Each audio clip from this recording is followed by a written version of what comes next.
Assalamualaikum warahmatullahi wabarakatuh. Selamat siang, salam sehat untuk sahabat Pramita dimanapun Anda berada. Senang sekali pada kesempatan siang hari ini, kita bisa berjumpa lagi di acara Healthy Talk Live Instagram bersama Pramita Lab. Bersama saya Vina yang akan membawakan perbincangan hangat selama 1 jam ke depan dengan tema hipotiroid pada bayi, bahaya nggak sih dok? Nah, tentu saja pada kesempatan siang hari ini, saya tidak sendiri, saya ditemani dengan Dr. Trisna Purirani yang sudah hadir bersama kita di sini. Beliau merupakan dokter pelayanan medis di Pramita Lab Cabang Yogyakarta dan beliau merupakan lulusan Fakultas Kedokteran dan Ilmu Kesehatan Universitas Muhammadiyah Yogyakarta pada tahun 2011. Nah, langsung saja kita sapa ya sahabat Pramita. Selamat siang Dr. Trisna, apa kabar? Selamat siang, Mbak Vina dan juga sahabat Pramita. Baik, Alhamdulillah, kabar saya sehat-sehat nih hari ini. Gimana dengan Mbak Vina sendiri? baik sekali dokter ya pada siang hari ini. Ya, Oke, Alhamdulillah. baik dokter. Kita lanjut lagi ya dok. Siap. Saya ingatkan kepada sahabat Pramita untuk tetap bersama kami selama 1 jam ke depan, karena di akhir acara akan ada hadiah menarik untuk 3 sahabat Pramita terpilih yang beruntung mendapatkan top up e-wallet sebesar Rp100.000 dan juga e-voucher senilai Rp250.000. Nah, tanpa berlama-lama lagi, kita akan bahas tentang hipotiroid pada bayi. Bahaya nggak sih, dok? Nah, mungkin sebagian dari sahabat Pramita sudah ada yang pernah mendengar tentang istilah hipotiroid pada bayi. Nah, secara umum, dok, hipotiroid pada bayi itu apa sih, dok? Ya, jadi siang hari ini kita akan sama-sama belajar ya tentang hipotiroid pada bayi. Ya, betul. Mudah-mudahan nanti apa yang akan saya sampaikan bisa memberikan manfaat ya untuk semuanya. Ya, Nah, hipotiroid pada bayi secara medis juga dikenal dengan istilah hipotiroid kongenital. Nah, oke. mungkin sahabat Pramita perlu tahu dulu nih satu persatu arti dari istilah tersebut supaya nanti bisa lebih mudah untuk memahaminya. Hipotiroid, hipo itu artinya adalah kurang atau rendah. Kemudian tiroid artinya adalah hormon tiroid. Hormon tiroid itu adalah hormon yang dihasilkan oleh kelenjar gondok atau kelenjar tiroid yang ada di leher kita. Ya, Nah, untuk pengertian dari hipotiroid sendiri adalah kondisi di mana tubuh mengalami kekurangan hormon tiroid. Kemudian untuk istilah yang kedua adalah kongenital. Nah, kongenital ini artinya adalah bawaan sejak lahir. Jadi, hipotiroid kongenital adalah kondisi di mana tubuh mengalami kekurangan hormon tiroid dan ini terjadi pada bayi baru lahir. Seperti itu Mbak Vina untuk secara umumnya. oke, baik dokter. Jadi hipotiroid pada bayi ini adalah gangguan kelenjar tiroid yang dialami bayi sejak lahir atau istilahnya tadi secara kongenital ya dok ya? Ya, betul Iya, sekali. betul. Oke, baik dok. Karena ini adalah gangguan sejak lahir atau bawaan bayi, sejauh ini seberapa aware sih para masyarakat terhadap kemungkinan penyakit bawaan bayi mereka yang baru lahir, dok? Ya, baik. Kalau bicara mengenai awareness ya atau kesadaran atau kewaspadaan, nah saya rasa di kalangan masyarakat kita, nah beberapa kalangan itu memang sudah memiliki tingkat kesadaran dan kewaspadaan yang tinggi terhadap penyakit bawaan pada bayi baru lahir. Oke. Namun ada juga beberapa dari kalangan masyarakat kita yang memang terlambat memeriksakan anaknya sehingga nantinya akan terjadi keterlambatan diagnosa, lalu terjadi keterlambatan dalam penanganan, sehingga nanti akan mempengaruhi pertumbuhan dan perkembangannya juga bisa menjadi terhambat. Iya, Nah, betul, dok. sebenarnya organisasi profesi kedokteran dan juga Kementerian Kesehatan sudah mulai getol untuk melakukan kampanye tentang pentingnya deteksi dini terhadap penyakit bawaan pada bayi baru lahir. Oke. Namun, dari beberapa kalangan masyarakat kita yang memang masih ini ya, mungkin eh, kurang ya untuk Kurang. tingkat kewaspadaannya. Nah, jadi baru mulai memeriksakan anaknya ketika sudah mulai timbul gejala. Ya. Padahal sebenarnya beberapa penyakit bawaan pada bayi baru lahir itu mungkin pada saat awal-awal kelahiran memang terlihat sehat-sehat saja bayinya. Betul. Tetapi ketika sudah menganjak usia 3 bulan ke atas, baru mulai muncul gejalanya. Nah, kalau seandainya tidak dilakukan deteksi dini sejak awal kelahiran, nah nantinya semuanya akan terlambat mendiagnosa, terlambat penanganan, dan juga nanti berpengaruh terhadap pertumbuhan dan perkembangannya.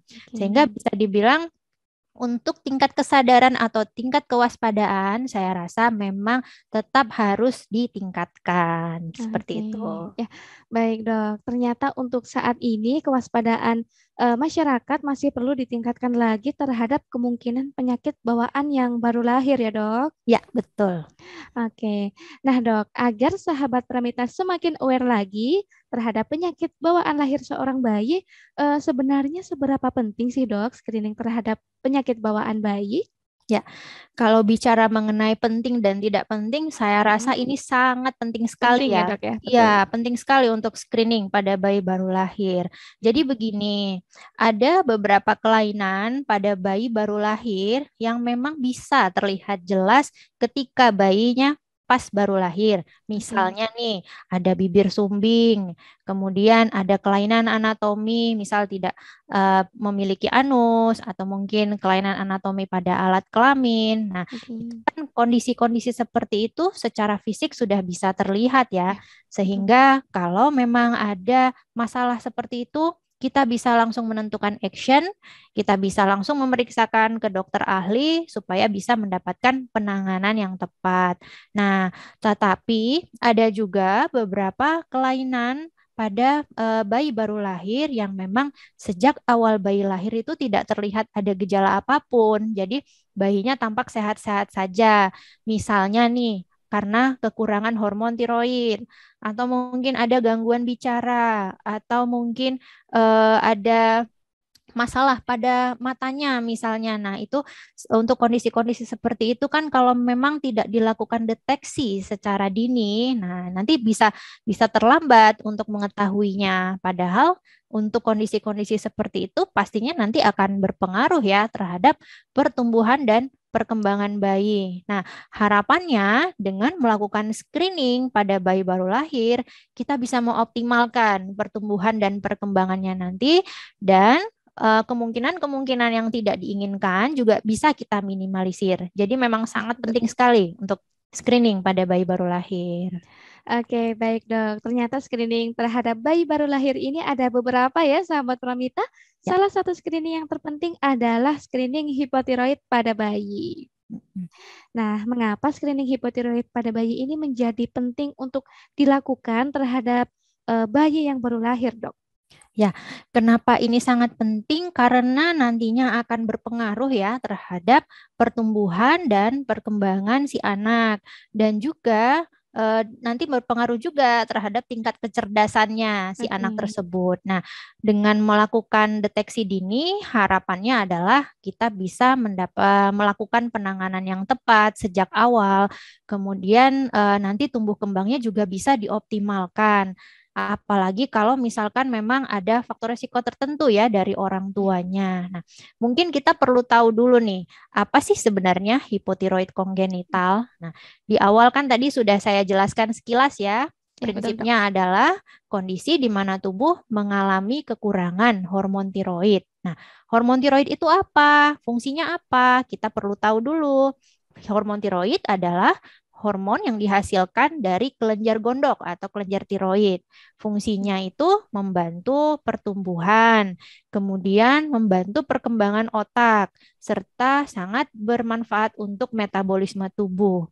Jadi bayangin kalau misalkan ternyata hormon tiroidnya berkurang, nah otomatis pertumbuhannya juga akan terhambat, kemudian perkembangan otaknya juga tidak optimal, akan terganggu, nantinya akan berpengaruh terhadap tingkat kecerdasannya, kemudian metabolisme tubuh juga akan terganggu. Dan berdasarkan data ya dari Ikatan Dokter Anak Indonesia, untuk angka kejadian hipotiroid kongenital sendiri di dunia ya secara global itu dari 3.000 kelahiran hidup terhadap satu hipotiroid kongenital. Sedangkan di Indonesia sendiri angka kejadiannya lebih sering. Jadi dari 2.000 kelahiran hidup terdapat 1 anak yang hipotiroid kongenital. Nah, dengan melakukan screening atau deteksi dini, harapannya kita bisa mengoptimalkan tumbuh kembangnya nanti ya, supaya bisa mendapatkan penanganan yang tepat sejak awal dan juga bisa menekan angka kejadian supaya nanti di Indonesia angka kejadiannya bisa berkurang, bahkan ya kalau bisa jangan ada sama Jangan sampai, sekali hipotiroid betul. kongenital di Ya, Dok. Indonesia, seperti itu. Oke, baik dokter. Terima kasih untuk penjelasannya. Ya, Jadi screening hipotiroid ini sangat penting ya, sahabat Pramita, karena ya. kelainan hipotiroid pada bayi yang baru lahir dapat mempengaruhi hal pada bayi. Ya. Oke. Nah, sebenarnya apakah ada gejala umum yang terlihat pada bayi atau anak ketika mengalami kelainan hipotiroid ini, dok? Oke, untuk gejala ya, jadi ketika bayi baru lahir, biasanya memang tidak menunjukkan gejala apa-apa, tidak ada gejala yang khas juga. Jadi bisa saja bayinya tampak sehat-sehat saja. Ya. Nah, namun pada beberapa kasus, biasanya di 1 bulan pertama kehidupan si bayi, kadang-kadang mulai ada menunjukkan gejala ya. Nah, gejala-gejalanya misalnya seperti bayinya kurang aktif, kemudian bayinya malas menyusui, kulitnya tampak kuning, mudah kedinginan, kulitnya cenderung keriput, kemudian nanti ada pembesaran pada ukuran lidahnya, sehingga bayinya akan sulit ya untuk menutup mulut biasanya. Oke. Kemudian perutnya terlihat buncit Buncit. dengan pusar yang menonjol. Lalu bayinya juga kulitnya tampak lebih kering dan mudah kedinginan. Nah, itu di Oke. 1 bulan pertama kehidupan kadang-kadang bisa terlihat seperti itu. Nah, seiring bertambahnya usia, mungkin pada saat usia 1 tahun ke atas, akan terlihat gejala yang lebih nyata lagi. Nah, sesuai fungsinya kan tadi tiroid itu berfungsi untuk pertumbuhan ya, pertumbuhan si anak. Nah, di usia 1 tahun ke atas itu terlihat anaknya itu ada hambatan dalam pertumbuhan, terlihat dari tinggi badannya, bisa tampak kerdil anaknya, kemudian nanti detak jantungnya juga melemah, lalu wajahnya terlihat sembab, kemudian bibirnya tebal. Nah, kemudian ada masalah kesulitan pada berbicara, dan bahkan sampai bisa mempengaruhi tingkat kecerdasan anak. Jadi kecerdasannya bisa saja tingkatnya rendah ya, Ya. dan yang lebih tidak diinginkan lagi adalah bisa sampai terjadi retardasi mental gitu. Oke, ya baik dok. Sebenarnya jika secara kasat mata tentunya tidak bisa terlihat dengan jelas ya dok ya. Iya, kalau di awal nggak Iya. kelihatan, tapi ntar kalau udah Mm-mm. lebih besar, nah baru Baru kelihatan. kelihatan ya dok Betul, ya. betul. Oke. Nah, untuk penyebab dari hipotiroid pada bayi ini apa ya dok? Ya, secara prinsipnya ya, hipotiroid pada bayi itu kan pastinya karena kekurangan hormon tiroid ya, Mbak Vina. Nah, Ya betul dok. kenapa ini bisa berkurang? Jadi sebenarnya ada 3 penyebab utama. Nah, yang pertama nih karena masalah kelainan pembentukan pada kelenjar tiroidnya.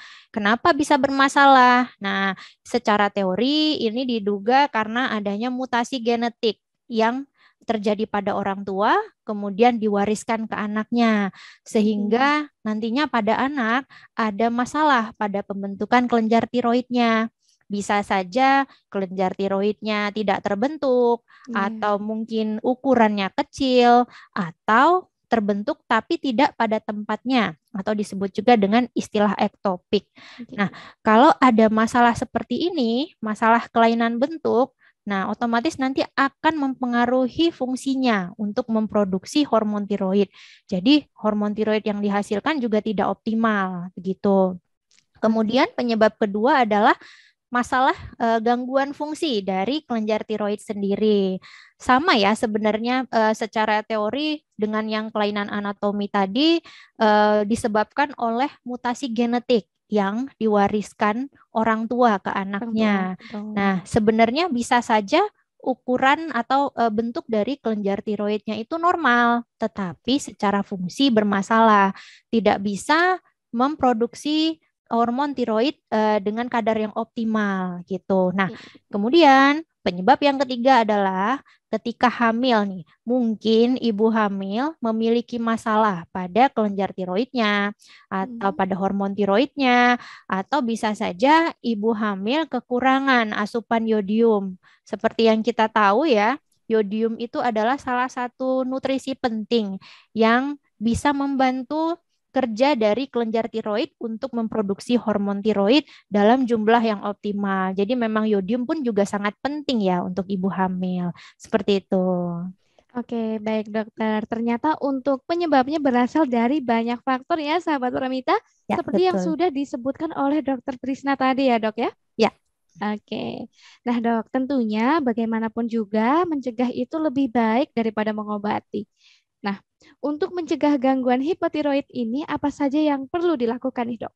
Ya, saya setuju ya. Mencegah Ya, itu betul. pastinya lebih baik daripada mengobati. Ya, betul Nah, sekali dokter. untuk langkah-langkah pencegahan nih, yang pertama ini saat sebelum hamil atau mungkin pada saat sudah hamil. Nah, apabila ibu hamil memiliki masalah pada hormon tiroid Oke. atau masalah pada kelenjar tiroidnya, atau misal kelenjar tiroidnya membesar nih, kelenjar gondoknya membesar. Nah, Ya, sebaiknya kondisi-kondisi tersebut harus segera seperti dikonsultasikan lebih lanjut ke dokter ya, kandungannya dan dokter yang ahli dalam bidang hormon agar bisa betul. mendapatkan penanganan yang tepat.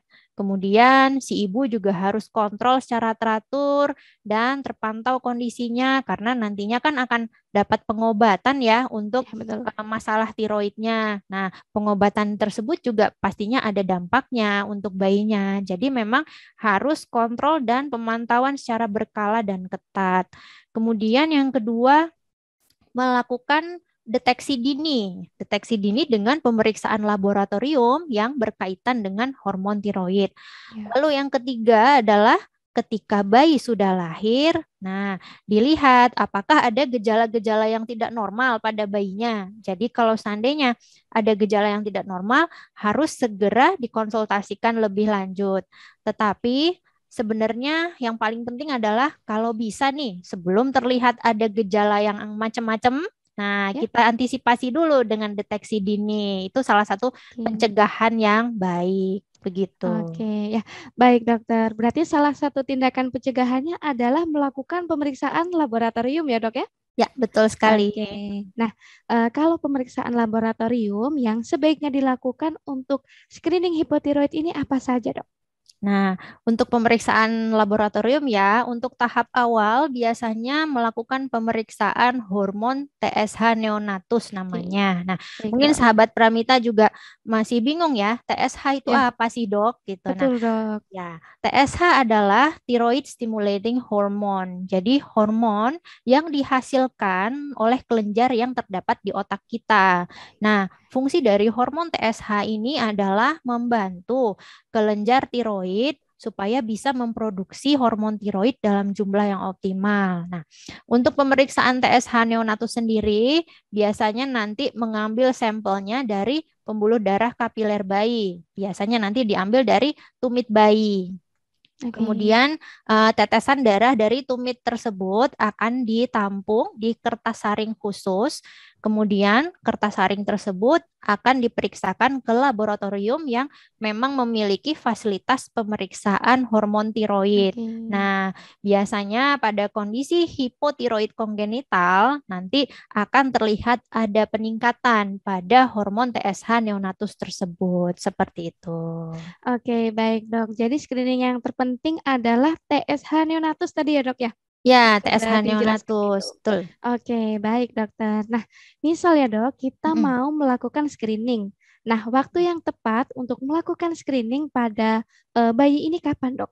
Ya, bicara mengenai waktu yang tepat, nah sebenarnya ada panduannya juga nih dari Oke, Ikatan Dokter Anak Indonesia. Jadi berdasarkan panduan dari Ikatan Dokter Anak Indonesia, waktu yang terbaik adalah 48 sampai 72 jam pasca bayinya lahir oke, atau saat bayi berusia 2 sampai 3 hari. Nah, sebenarnya tidak efektif juga kalau seandainya dilakukan segera setelah lahir, Iya. karena nantinya akan menimbulkan hasil yang positif palsu. Oke. Nah, kenapa bisa positif palsu? Jadi sebenarnya di saat segera setelah lahir, memang secara normal kadar hormon TSH pada bayi itu memang meningkat gitu. Nah, Oke. kenapa bisa meningkat? Karena begini. Jadi ketika si bayi masih di dalam kandungan, dia pasti akan mendapatkan asupan hormon tiroid dari ibunya. Sehingga pada saat bayi baru lahir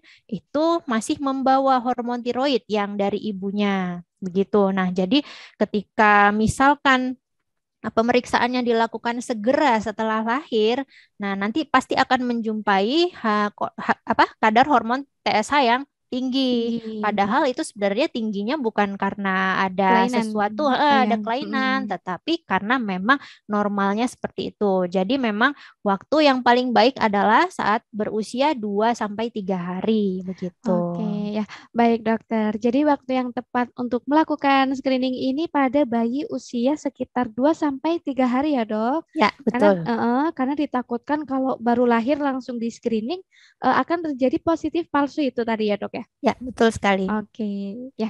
Nah, Dok, tadi kan sudah disebutkan untuk jenis-jenis pemeriksaan laboratorium Ya, yang dapat dilakukan untuk screening hipotiroid ini. ya, Nah, salah satunya adalah TSH neonatus. ya. Dan hasil pemeriksaan TSH neonatus ini dapat dikatakan normal atau tidak itu pada nilai atau kondisi yang seperti apa ya, Dok? Ya, jadi kalau untuk kadar TSH neonatus ya, yang kita harapkan normal itu kalau kadarnya kurang dari 20 miliunit per liter. Nah, Oke. itu normal ya berarti. Nah, Ya, dikatakan tidak normal atau tinggi apabila kadarnya lebih dari 20 miliunit per liter. Nah, oke. kalau tadi kan di awal kita bilang pemeriksaan yang paling awal adalah TSH neonatus ya. TSH betul ya. Nah, kalau seandainya dari hasil TSH neonatusnya itu menunjukkan angka yang tinggi, maka kita perlu melakukan uji konfirmasi.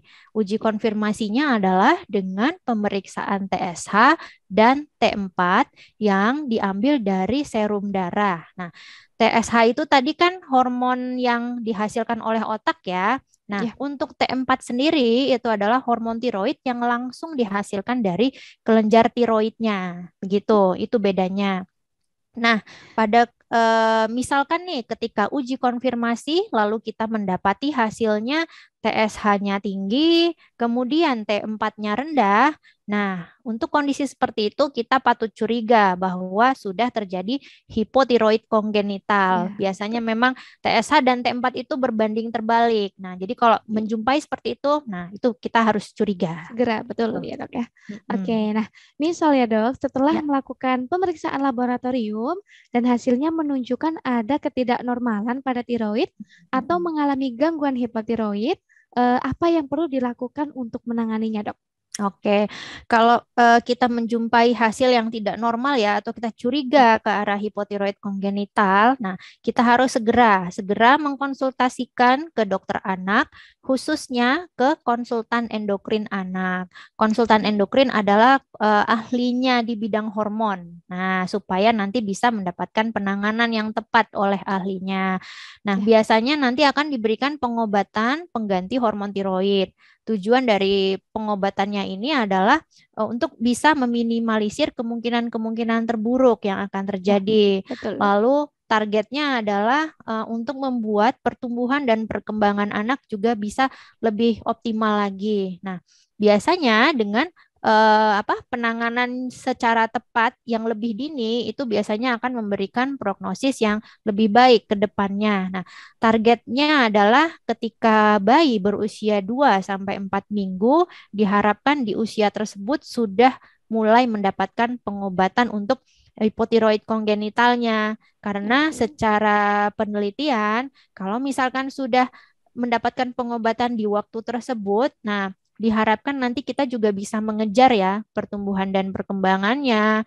Kemudian untuk gangguan intelektualnya juga bisa kita cegah. Jadi jangan sampai nanti terjadi gangguan intelektualnya secara Ya, permanen. Nah, betul, dokter. kemudian untuk treatmentnya ini sendiri juga perlu pemantauan secara berkala. Jadi nanti biasanya 2 minggu awal setelah diberikan pengobatan ada pengecekan darah ulang untuk mengetahui bagaimana sih kadar hormon tiroidnya supaya nanti kita bisa tahu nih perkembangan terapinya seperti apa. Nah, ini juga peran orang tua juga sangat penting ya di Penting, sini. betul dok. Iya, penting sekali untuk memastikan tentang kepatuhan minum obat si anak dan juga nanti evaluasinya juga harus secara berkala itu harus benar-benar dijalankan gitu. Jadi jangan sampai tidak dijalankan supaya kita bisa memantau kondisinya secara umum seperti Oke. itu.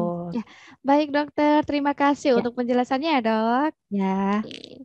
Nah, sahabat Pramita, untuk pemeriksaan yang tadi sudah disebutkan oleh Dokter Trisna, ya, TSH neonatus dan lain-lain kini ya, sudah tersedia di seluruh cabang Pramita di Indonesia. ya. Nah, jangan lupa tetap gunakan Pramita Mobile untuk order pelayanan pemeriksaan di Pramita Lab lebih cepat dan lebih praktis tentunya sahabat Pramita tidak perlu antri lagi. Dan untuk informasi lebih lanjut bisa hubungi kami di Sapa Pramita di 0888 0305 7700. Oke. Nah, Dokter Trisna, Ya. sepertinya sudah banyak sekali nih pertanyaan dari para sahabat Pramita, Dok.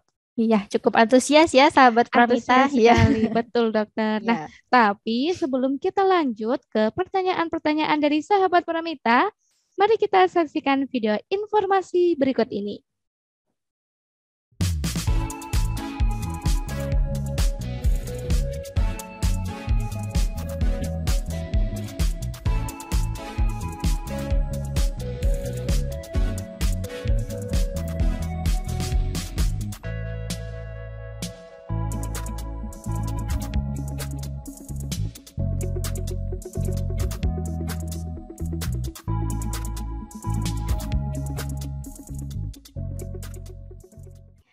Baik sahabat Pramita, kita lanjut lagi untuk membacakan pertanyaan-pertanyaan dari sahabat Pramita.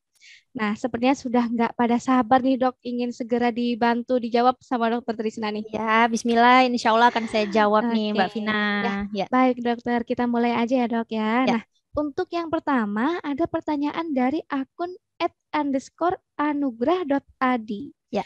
Dok, kapan sebaiknya gejala hipotiroid pada bayi diperiksakan ke dokter? Ya. Silakan dokter. Ya, baik. Terima kasih pertanyaannya untuk @_anugrah.adi ya. Nah, waktu yang terbaik untuk memeriksakan hipotiroid ya ke dokter. Nah, itu ketika memang sudah mendapatkan hasil ternyata TSH-nya tinggi. Nah, kemudian dilakukan uji konfirmasi ternyata juga T4-nya bermasalah. Nah, itu harus segera dilakukan pengecekan langsung ke dokter anak, ke dokter khususnya konsultan endokrin anak ya. Nah, supaya bisa mendapatkan penanganan yang tepat. Lalu untuk goal treatmentnya sendiri sebenarnya waktu yang paling bagus adalah ketika anak berusia 2 sampai 4 minggu. Jadi di rentang usia tersebut diharapkan anak sudah mendapatkan penanganan yang tepat supaya nantinya kita juga bisa mengejar tumbuh kembangnya supaya bisa lebih optimal gitu dan kemungkinan-kemungkinan yang terburuk terutama untuk masalah tingkat kecerdasan ya itu jangan sampai terjadi tingkat intelektualnya itu rendah secara permanen seperti itu. Oke, baik. Nah, untuk pertanyaan kedua ada dari akun @neng.2105. Nah, Ya. apakah hipotiroid pada bayi akan mempengaruhi tumbuh kembang anak ke depannya, Dok? Ya, terima kasih pertanyaannya @neng.2105. Nah, hipotiroid akan mempengaruhi tumbuh kembang anak ke depannya ya. Jawabannya memang pastinya sangat mempengaruhi terhadap tumbuh kembang anak. Kita kembali lagi pada fungsi dari hormon tiroid itu sendiri. Nah, hormon tiroid itu kan fungsinya kan untuk membantu pertumbuhan, kemudian perkembangan otak serta metabolisme tubuh. Jadi bayangkan kalau misalkan terjadi kekurangan nih pada tubuh kita ya untuk hormon tiroid, otomatis nanti pertumbuhan anak juga akan terhambat. Kemudian nanti perkembangan otaknya juga tidak optimal sehingga bisa terdapat gangguan kecerdasan. Nah, metabolisme anak juga akan terganggu. Jadi memang sangat penting sekali untuk pertumbuhan dan perkembangan anak. Begitu. Oke, baik dokter. Nah, kita lanjut lagi. Ada pertanyaan dari akun Subeb Yubeb. Ya. Dok, kalau ibunya hipotiroid, apakah bayinya juga hipotiroid nih, dok? Ya, Oke. terima kasih pertanyaannya untuk akun @subebyubeb ya. Nah, kalau ibunya hipotiroid, apakah bayinya juga hipotiroid? Jawabannya bisa ya, Pak. Ada Oke. potensi memang untuk bayi mengalami hipotiroid juga. Seperti yang tadi disebutkan juga ya di awal ya tentang penyebab dari hipotiroid sendiri. Oke. Jadi kalau seandainya salah satu penyebabnya adalah ketika saat hamil ya, ibu hamil memang memiliki masalah pada hormon tiroid, apalagi kalau misalkan kurang ya hormon tiroidnya, otomatis nanti asupan hormon tiroid untuk bayi yang ada di dalam kandungannya itu juga akan berkurang gitu. Karena kan di kandungan itu kan apa yang ada di ibu juga pasti akan disalurkan ya ke bayinya. Jadi otomatis kalau misalkan si ibu kekurangan hormon tiroid, maka si bayi juga bisa mengalami hal yang sama. Dan juga kalau seandainya si ibu ternyata pada saat hamil kurang asupan yodium. Nah, seperti yang kita tahu kan tadi, yodium itu sangat penting ya untuk Betul, dok. pembentukan hormon tiroid. Nah, kalau si ibu hamil ternyata kurang nutrisi yodiumnya, maka nanti akan berpengaruh juga terhadap anak yang ada di dalam kandungannya. Ya, Jadi betul, dok. bisa kurang juga yodiumnya, sehingga nanti produksi hormon tiroid pada si anak juga akan berpengaruh. Nah, jadi memang benar-benar sangat mungkin dan bisa saja terjadi bila ibunya hipotiroid, maka anaknya juga bisa saja mengalami hipotiroid. Nah, seperti Oke. itu. Nggih. Baik. Nah, kita lanjut lagi nih, dok, dari Ya. akun @meitra.sari. Mm-mm. Dok, apa saja dampak resiko jangka panjang jika gejala hipotiroid pada bayi tidak ditangani dengan tepat, dok? Oke, terima kasih pertanyaannya untuk @meitra.sari ya. Nah, dampak resiko jangka panjang itu sebenarnya banyak ya dampaknya ya. Jadi kembali lagi ke prinsip apa sih sebenarnya fungsi dari hormon tiroid itu. Nah, itu kan tadi fungsinya adalah untuk membantu pertumbuhan, perkembangan, kemudian metabolisme tubuh ya. Jadi kalau seandainya terjadi kekurangan hormon tiroid, maka pertumbuhan anak pastinya juga akan terhambat.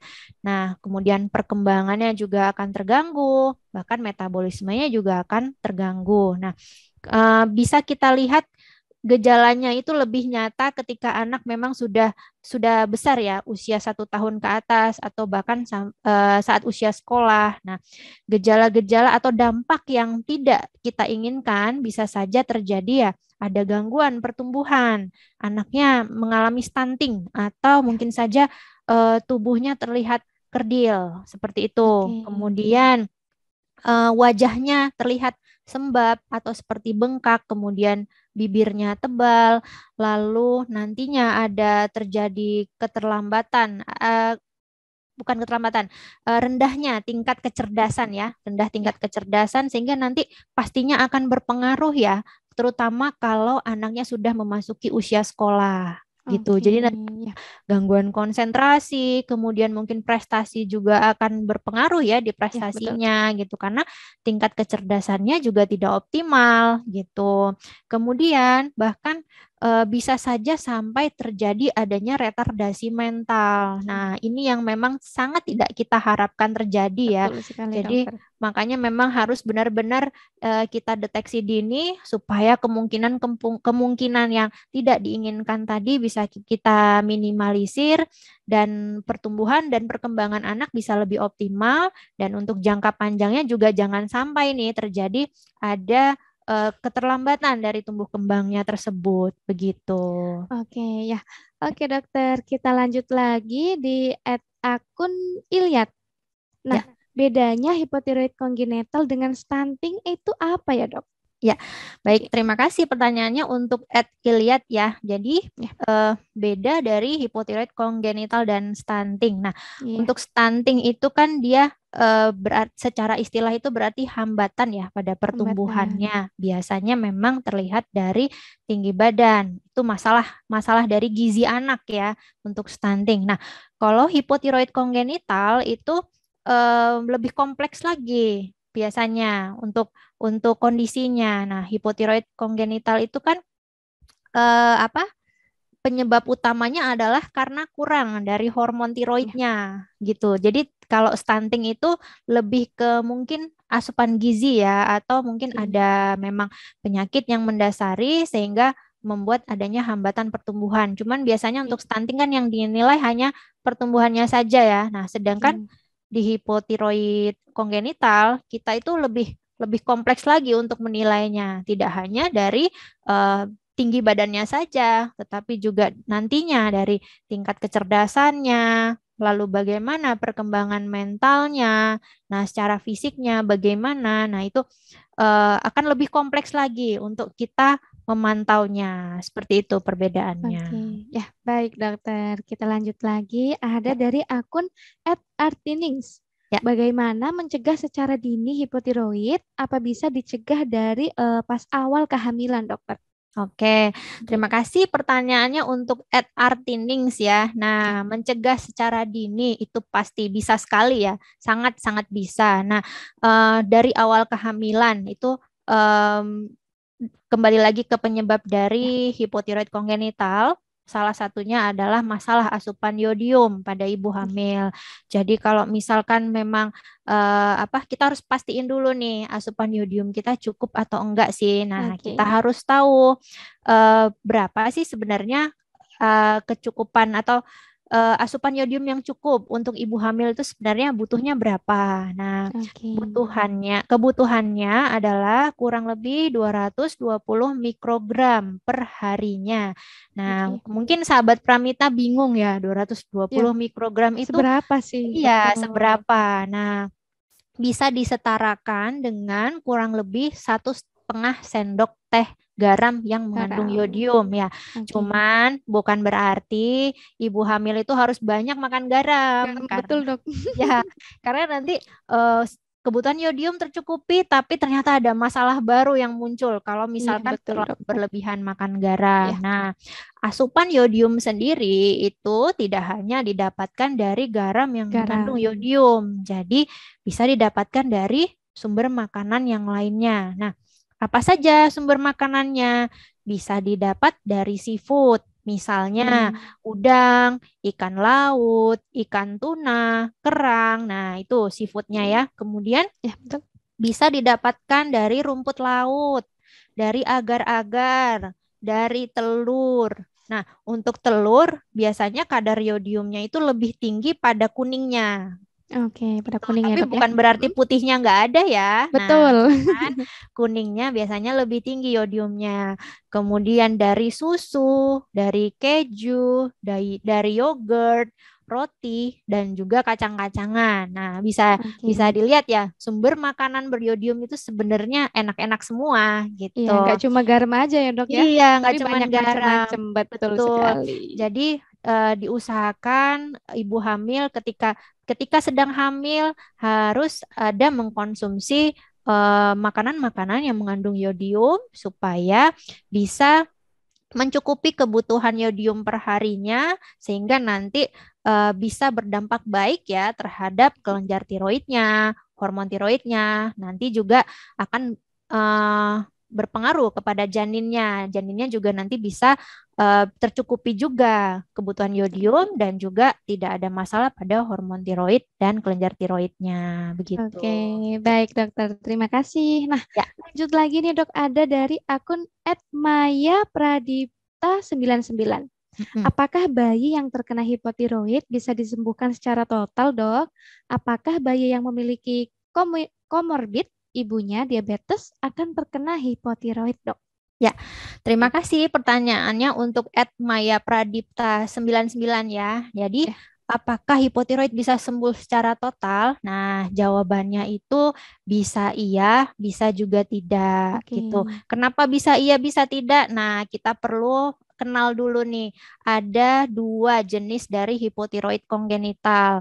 Yang pertama adalah hipotiroid kongenital permanen. Nah, sesuai namanya ya, permanen itu kan Permanen, artinya menetap atau menetap. selamanya gitu. Nah, kenapa bisa terjadi permanen? Nah, biasanya ini disebabkan dari gangguan pada pembentukan kelenjar tiroid atau masalah Oke. anatomi tadi.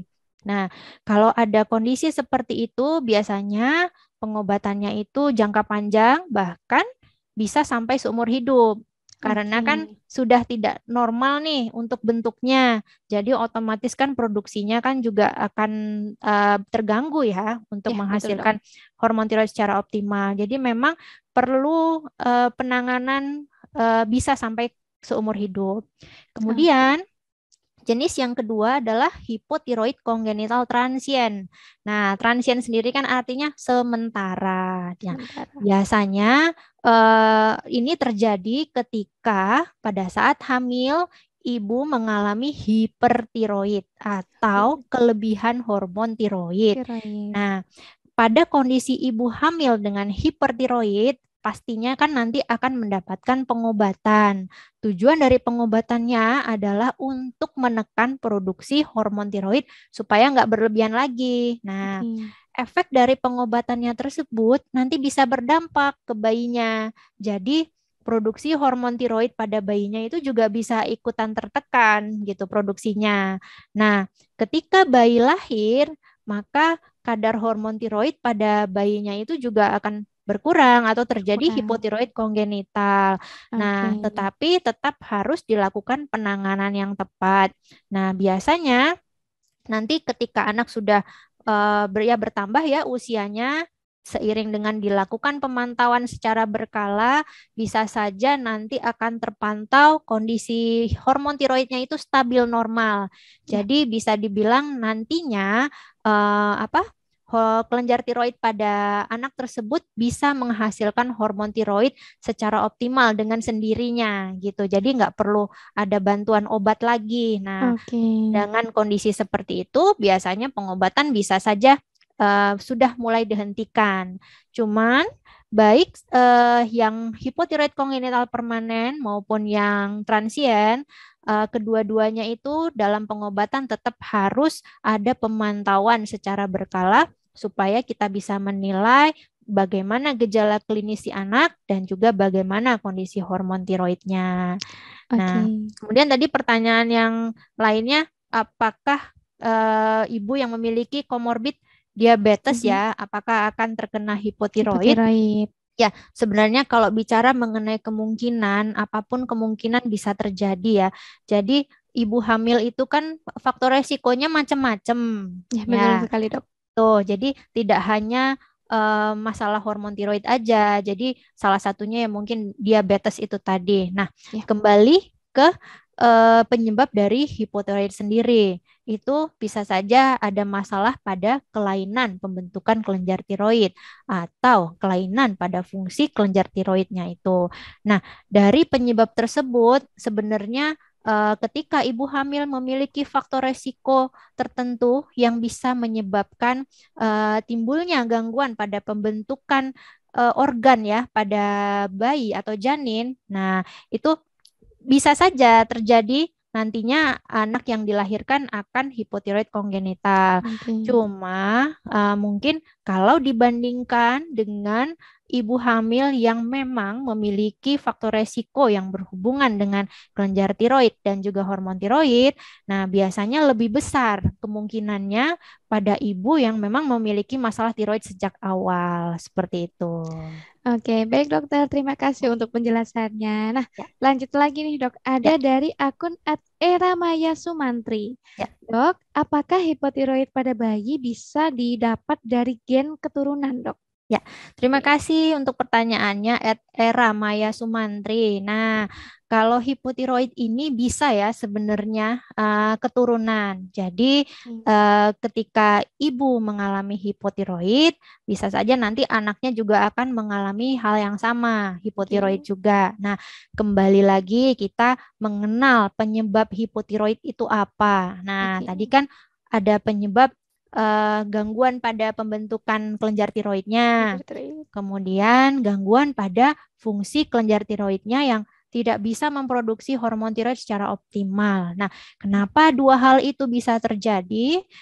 Secara teori itu bisa terjadi karena adanya mutasi genetik yang terjadi pada orang tua, kemudian diwariskan ke anaknya, sehingga bisa dibilang kondisi hipotiroid pada bayi bisa didapatkan dari keturunan, dari gen ya, di genetik gitu. Baik, dokter. Nah, lanjut lagi dari akun @alinurhuda9. Bedanya penyakit hipotiroid dengan gondok itu apa ya, dok? Ya, terima kasih pertanyaannya ya. Bedanya penyakit hipotiroid dengan gondok. Gondok. Ya, sebenarnya sama ya. Jadi tiroid itu nama lainnya tuh gondok. Nah, gitu jadi ya, dok. kalau iya, jadi kalau menyebut kelenjar gondok, menyebut kelenjar tiroid itu sama dengan kelenjar gondok. Gondok. Kelenjar gondok itu adalah kelenjar yang terdapat di leher kita. Nah, apa saja sih kelainan pada kelenjar gondok? Nah, bisa saja nanti kelenjar gondoknya tampak membesar atau mungkin kelenjar gondoknya itu normal-normal aja ya untuk secara fisik kelihatannya, tapi sebenarnya secara fungsi ada masalah dalam memproduksi hormonnya gitu. Jadi apa namanya? Sebenarnya istilah gondok dan tiroid itu sama. Gitu. Jadi nama lainnya dari tiroid adalah gondok. Gondok tadi itu ya, dok ya. Ya. Oke. Nah, kita lanjut lagi dari akun @viviavi. Ya. Bagaimana jika terlambat melakukan screening, apakah bisa disembuhkan, dok? Oke, ya. Terima kasih pertanyaannya ya. Nah, kalau terlambat melakukan screening, nah ini otomatis pastinya akan berpengaruh terhadap pertumbuhan dan perkembangan anaknya nanti. Dan yang paling sangat tidak kita inginkan adalah jangan sampai terjadi gangguan pada tingkat kecerdasan atau sampai terjadi retardasi mental. Jadi memang harus benar-benar sejak dini dilakukan screening. Waktu yang tepat tadi ya, pada saat bayi berusia 2-3 hari. Jadi kalau bisa tuh jangan sampai nunggu ada gejala muncul dulu. Nah, jadi sebelum gejalanya terlihat dengan jelas, nah kita sudah antisipasi dulu nih dengan deteksi dini. Nah, harapannya supaya nanti tumbuh kembang anak bisa lebih optimal lagi. Nah, untuk pertanyaan apakah bisa disembuhkan? Jawabannya bisa iya, bisa tidak, tergantung dari jenis dari hipotiroid kongenital itu tadi, apakah permanen atau bersifat sementara. Kalau misalkan memang bersifatnya sementara, pastinya nanti pengobatan bisa saja dihentikan. Jadi tidak perlu sampai pengobatan seumur hidup. Seperti itu. Oke, baik dokter. Kita lanjut lagi pertanyaan terakhir dari akun @yesi.chandraprakosa. Dok, sering takut MCU karena setelah MCU kondisi mental down dan tidak ingin minum obat. Nah, bagaimana dok cara support sistem diri buat selalu hidup sehat dan semangat hidup, dokter? Ya, oke. Terima kasih pertanyaannya ya. Nah, ini apa namanya? Memang kadang-kadang itu mindset seseorang itu jadi takut MCU karena takut nanti ketahuan sesuatu terus Hasilnya jadi apa gitu ya, takut. dok? Betul. Nah, mungkin kita perlu rubah mindsetnya. Nah, harus dengan positive feeling ya. Jadi ketika kita MCU, pastinya nanti kita akan tahu kondisi kita seperti apa. Nah, positive feelingnya adalah kita kan jadi tahu, oh ternyata aku mengalami ini. Nah, itu kita jadi bisa tahu nih apa yang harus kita lakukan selanjutnya. gitu. Nah, kalau misalkan kita takut-takut terus nggak tahu, jadi nggak tahu apa yang terjadi dalam tubuh kita, dan ternyata memang ada sesuatu yang serius di dalam tubuh kita, nah nanti kita jadi nggak tahu nih kita harus apa, kita harus betul, Dok. menanganinya dengan cara apa, Iya. dan nantinya juga ada keterlambatan diagnosa dan treatment. Nah, ini yang apa mindsetnya yang mungkin ya yang memang harus diubah dengan positive feeling itu tadi, begitu. Oke, ya. Baik, dokter. Nah, apakah ada pertanyaan lagi nih dari para netizen ya? Oke, sebentar ya, Dok. Ya. Oke. Nah, mohon maaf, Dok. Ini ada pertanyaan lagi dari Hmm. sahabat Pramita, Dok, yaitu dari akun @ayusari Rahmawati. Ya. Nah, suspek hipotiroid kongenital ini seperti apa ya, Dok? Suspek hipotiroid kongenital. Kongenital, ya. Nah, ya. Kita bisa melihat dari deteksi dini ya sebetulnya Ya. ya dari kadar TSH neonatusnya ketika bayi baru lahir. Nah, kalau misalkan kita bicara mengenai gejala, sebenarnya untuk awal-awal kelahiran kan memang tidak terlihat ada gejala yang khas ya, atau kondisi bayinya tuh sehat-sehat aja gitu. Jadi memang ketika baru lahir kita memang tidak bisa langsung oh ini suspek hipotiroid kongenital. Betul. Nah, caranya tahu itu gimana? Ya dengan deteksi dini, dengan pemeriksaan TSH neonatus. Kalau ternyata hasil TSH neonatusnya itu meningkat, maka perlu dilakukan uji konfirmasi. Uji konfirmasinya adalah dengan pemeriksaan TSH dan juga T4. Nah, kalau misalkan dari hasil uji konfirmasi menunjukkan TSH-nya tinggi, T4-nya rendah. Nah, kondisi seperti itu kita perlu curiga bahwa itu adalah hipotiroid kongenital. Jadi, suspek hipotiroid kongenital itu ya kita lihat dari deteksi dininya.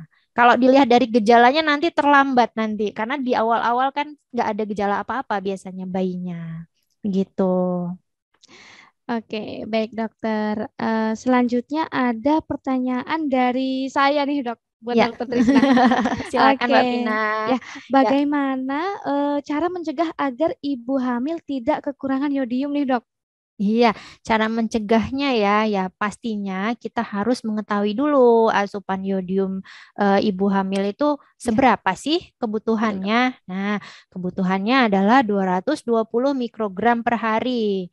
Nah, itu setara dengan 1,5 sendok teh garam.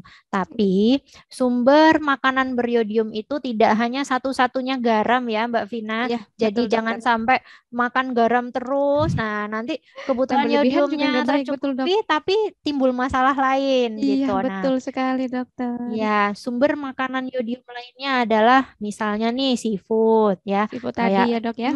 Kerang, ikan, udang. Nah, itu enak-enak semua ya. Kemudian kemudian ada rumput laut, ada agar-agar, ada telur, ada susu, keju, yogurt, roti, dan juga kacang-kacangan. Jadi banyak ya sebenarnya sumber makanan beriodium. Jadi tidak hanya garam. Nah, ibu hamil sebaiknya mengkonsumsi salah satu dari makanan tersebut supaya kebutuhan yodiumnya bisa tercukupi dengan optimal gitu. Oke, baik dokter. Terima kasih untuk jawaban dari dokter Trisna ya dok ya. Ya.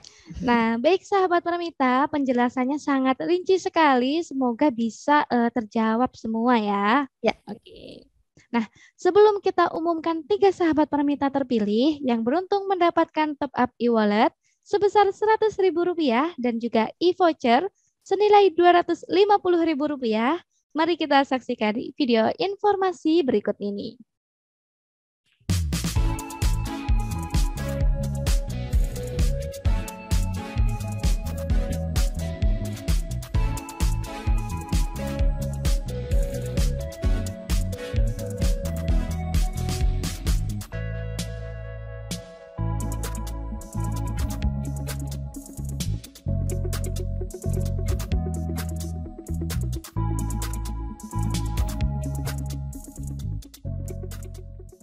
Oke, baik. Kita lanjut lagi ya, sahabat Pramita dan juga dokter Trisna.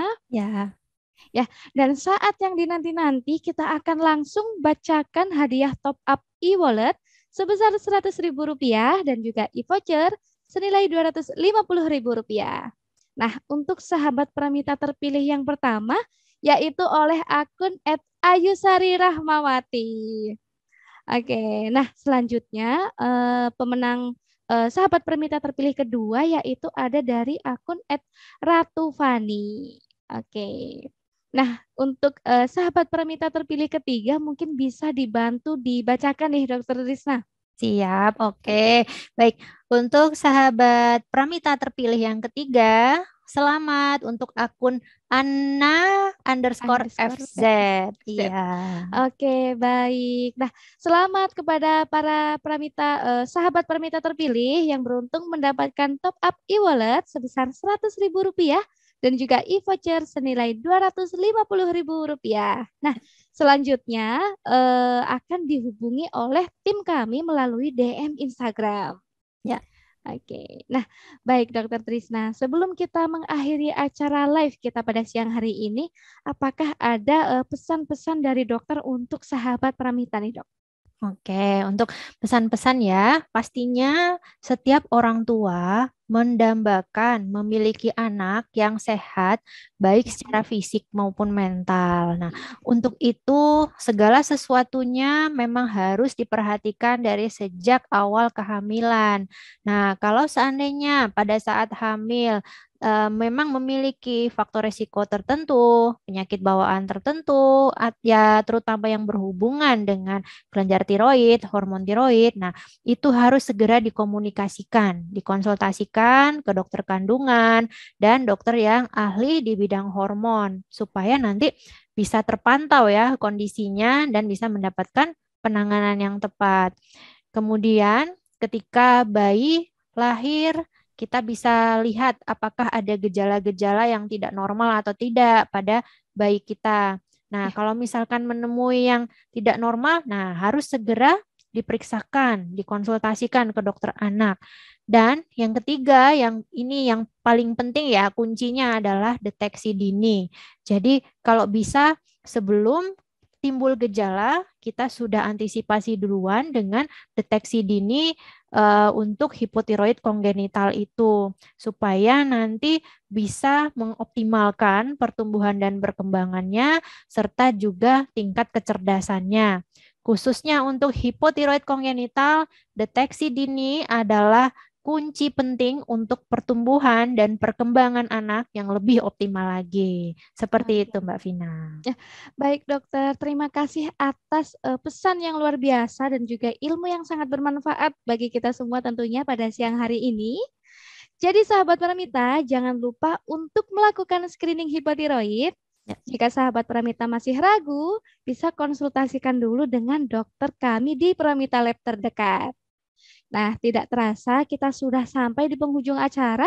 Saya mewakili Pramita Lab mengucapkan banyak terima kasih kepada Dr. Trisna Purirani yang sudah memberikan ilmu yang sangat bermanfaat bagi kita semua nih, Dok. Ya, sama-sama Mbak Vina dan juga sahabat Pramita. Saya mohon maaf apabila ada kekurangan dalam menyampaikan materi tentang hipotiroid kongenital. Mudah-mudahan apa yang saya sampaikan di siang hari ini bisa memberikan manfaat yang baik untuk semuanya. Ya. Baik, dokter. Ya.